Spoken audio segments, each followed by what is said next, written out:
ए, हाँ? काल अतना देर रात तक कहवा रहले? अपना कमरा में पढ़ाई करत रहनी। बेवकूफ बनावे खातिर हम ही मिलनी। कल शाम के हम खुद 3 बार तहरा कमरा में गल रहनी, एक बार भी तोरा के ना देखनी। हम पढ़त पढ़त सो गए रहनी। ओकरा बाद जे सपना देख ली ना, लड़की के सपना देख ले होबे?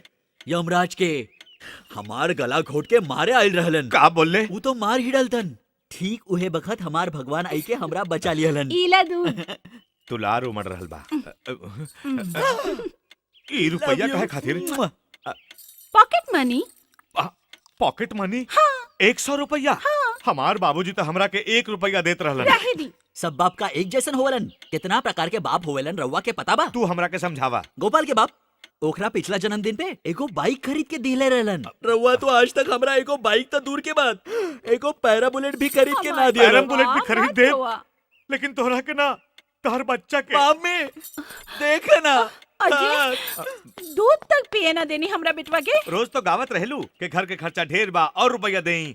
लइका के 100 रुपया कहाँ से देत बाड़ू पॉकेट मनी?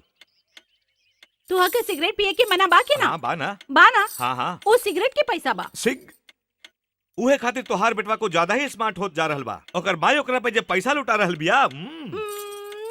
हमार लाडला बेटवा। बस करा ना, बहुत अरे मजा देखा आया। देखा तो गुस्सा सही। में लाल भैल बड़ी। जा हम तो से बात ना कर। जा। छोटू के गुस्सा आ नाराज हो गई। गइल बात बा। ई है कि Excuse me? Hi. Hi, Puja Sharma care of Agnidev Sharma. आज अचानक लइकन के पास? हमरा पापा के जितना भी बैंक में लॉकर रहला, सब ब्रांच मैनेजर कर फोन कैले रहलन। सब बोलन हमरा के रखे लायक एक भी लॉकर नहीं खे। तो हमरा संग फ्रेंडशिप करबा? काहे? ऐसे ही। बाप के बेटवा आ रहल बा।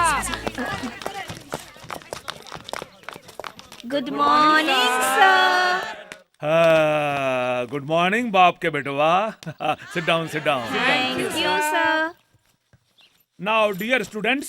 डियर स्टूडेंट, फिर से श्री हरि पियून बाड़ा पियूना के जैसे रहा। हाँ, भूल गई का गौरी हरी के हम एक संगे पढ़त रहनी। तोहरा फर्स्ट क्लास मिल गई तो तू प्रिंसिपल बन गईला। हमरा थर्ड क्लास मिलल, एक खातिर हम पियून बन गईनी। हम दोनों के ग्रेड भले ही अलग बा, लेकिन क्लास तो एक ही बा। दिल से बोला, सही बा ना? हाँ। Dear students. बोली सर, गाड़ी प्लेटफॉर्म से निकलल की नहीं? तब पंच मरले बा। Silence silence.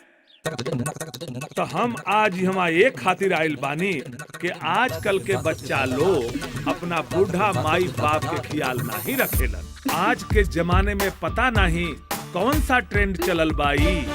बच्चन जब अपना पैर पे खड़ा हो जालन तो ऊ अपना माई बाप के भूल जालन, उनका नजरअंदाज करे लग जालन। उहे माई बाप के जे अपना जिंदगी भर के कमाई अपना बच्चा के परवरिश और पढ़ाई लिखाई में लगा देवेलन, अपना बुढ़ापा के फिक्र कैला बगैर। काहे कि उनका ई बाप के यकीन रहेला कि उनकर बच्चा बुढ़ापे में उनकर सहारा बने। लेकिन आजकल तो उल्टा हो रहल बा। बच्चा लोग अपना माई बाप के वृद्धा आश्रम में भेज देवेलन। ई नया प्रथा बंद होखे के चाही, नहीं तब भविष्य में जब ऊ माई बाप बनिहन तो उनका भी बंसी बजावा लइकी पटावा होई तोहरा नाम रे। बंसी बजावा लइकी पटावा होई तोहरा नाम